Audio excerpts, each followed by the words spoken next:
विचार वाणी हाथ विस्मय नहीं होते, अमृतमय होते हैं। अर्थात इसका जीवन सुरक्षित हो, संस्कारित हो, संरक्षित हो, इसलिए उसे प्रताड़ित शब्दों का प्रयोग करते हैं। अर्थात हमारे जीवन में जो भी कर्म हो वह अच्छा हो, या अगर हम गलत कर रहे हैं तो भी भगवान से प्रार्थना हो कि उसके परिणाम अच्छे हो। इसी प्रकार के हम संतों की शुभकामना रहती है, क्योंकि संतों का चरित्र गोस्वामी पंक्ति से मैं पूर्ण करूंगा। साधु चरित शुभ चरित कपासु नीरस विशद गुणमय फल जासु। संतों का चरित्र कैसा होता है? कपास। और कपास कैसा होता है?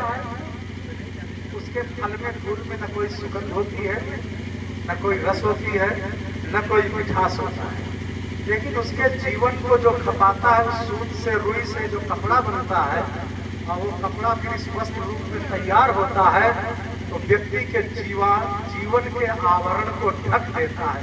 अर्थात व्यक्ति चाहे जितना बुद्धिमान हो, गुणवान हो, लेकिन सभा सोसाइटी में उसको सम्मान उसके इन कपड़ों से ही मिलता है। सच्चाई ये है कि नहीं है?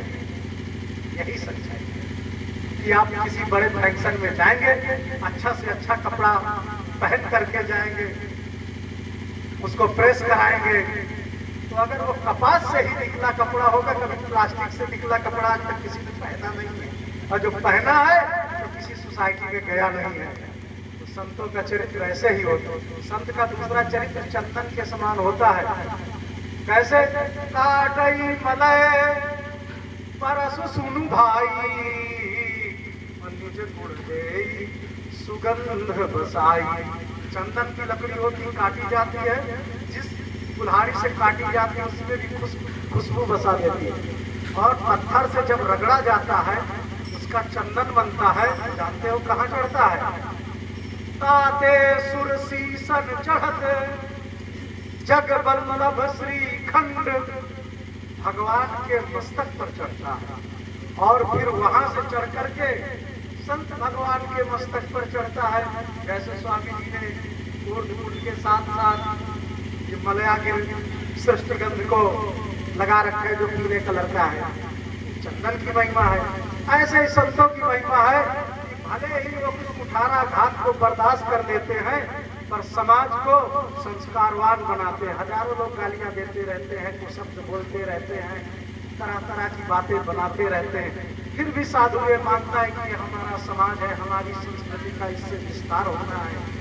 ये अज्ञान में रमे हुए हैं, विषय वासना में रत हैं, इनकी बुद्धि मलिन हो जाती है, इनको भगवान के मार्ग पर लगाए रहो, कभी न कभी तो इनकी मति निर्मल होगी।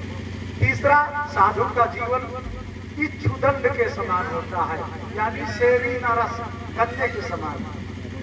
गन्ने में चाहे जैसे पेरो, उल्टा पेरो, सीधा पेरो, पर उसका रस हमेशा मीठा ही होता है। आप साधु को कैसे भी छेड़ोगे, उससे कुछ ज्ञान की ही प्राप्ति होगी, कुछ भक्ति की ही प्राप्ति होगी।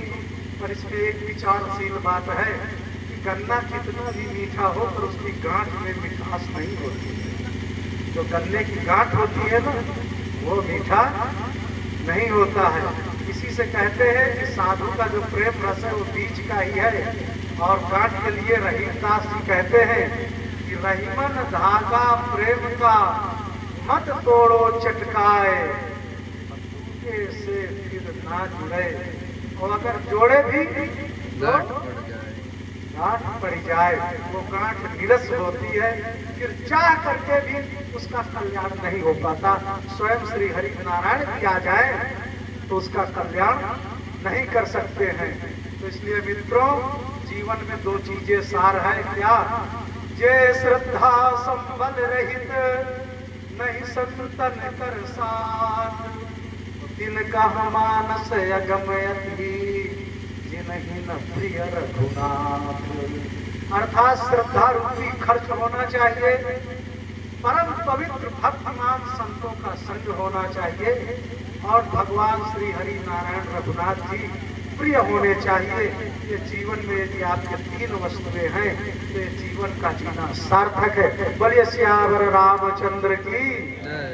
और पुनः मैं फिर कभी श्री महाराज को बुलाऊंगा और 2-4 दिन इसी दोहे पर आपका प्रवचन होगा।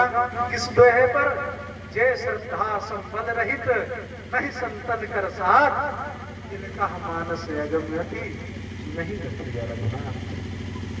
चलो भगवान श्री चार भुजानाथ को प्रणाम करते हैं और फिर संतों को कुछ पत्रम पुष्पम फल